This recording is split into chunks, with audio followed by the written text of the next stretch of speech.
Iran और Israel के बीच बढ़ता तनाव अब धमकियों के दायरे से बाहर निकल चुका है। ईरान में नई मिसाइलों की तैयारी है और प्रॉक्सी की वजह से समुद्री रास्तों पर बढ़ता खतरा पूरे पश्चिम एशिया को एक नए संकट की ओर ले जा रहा है।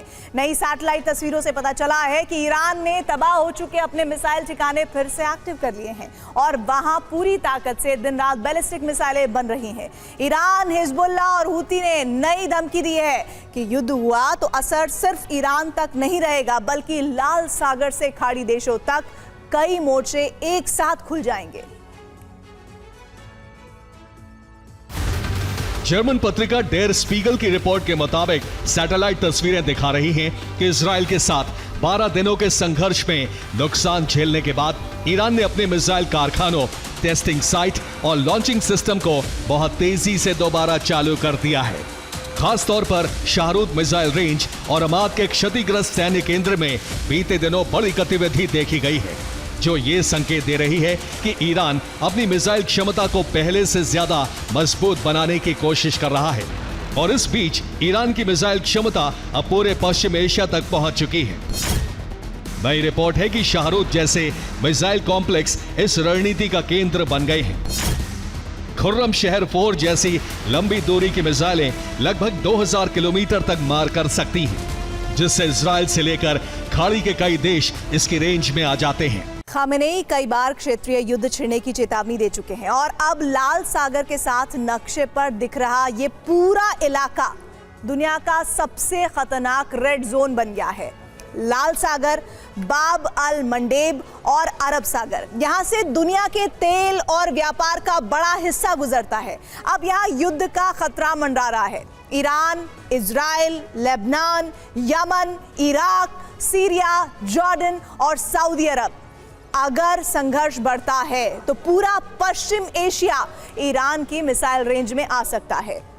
ईरान के शाहरूद मिसाइल कॉम्प्लेक्स में लंबी दूरी की मिसाइलें बनाई जा रही हैं। यहां से इजराइल, सऊदी अरब, इराक, सीरिया, कुवैत और यूएई ईरान की मिसाइल रेंज के अंदर आते हैं और करीब 2000 किलोमीटर की रेंज वाली खुर्रम शहर 4 जैसी मिसाइल तो पूरे क्षेत्र को कवर कर लेती है। लेकिन यहां खतरा सिर्फ ईरान की मिसाइलों का नहीं है, सबसे बड़ा खतरा खामेनेई के प्रॉक्सी नेटवर्क का है। नक्शे में जरा देखिए, लेबनान में हिजबुल्लाह, यमन में हूती, इराक में शिया मिलिशिया और सीरिया में IRGC की मौजूदगी। ईरान से चारों दिशाओं में प्रॉक्सी नेटवर्क फैला है। अब अमेरिका की सैन्य तैनाती भी देख लीजिए। Qatar, Bahrain, Kuwait, UAE, Jordan और समुद्र में लाल सागर और अरब सागर, इस पूरे क्षेत्र में अमेरिकी सैन्य ताकत मौजूद है। 2 एयरक्राफ्ट कैरियर, 120 फाइटर जेट और कई अवाक्स विमानों से निगरानी रखी जा रही है। अवाक्स विमान, जी हां, उनसे निगरानी रखी जा रही है। रिपोर्ट कहती है कि ईरान ने हूती को नई मिसाइलों की सप्लाई की है, जो इजराइल और लाल सागर के समुद्री मार्गों को निशाना बना सकती है। ईरान की रेवोल्यूशनरी गार्ड नौसेना के कमांडर अली रेजा तंगसीरी ने साफ कहा है कि फारस की खाड़ी के पानी और रणनीतिक द्वीपों की रक्षा के लिए ईरान आखिरी सांस तक लड़ने को तैयार है और किसी भी सैन्य टकराव की स्थिति में सटीक हथियारों का इस्तेमाल करेगा। यमन में हूती संगठन, जिसे अंसारुल्लाह भी कहा जाता है, पहले ही चेतावनी दे चुका है कि अगर ईरान पर हमला हुआ तो पूरे क्षेत्र में युद्ध छिड़ जाएगा।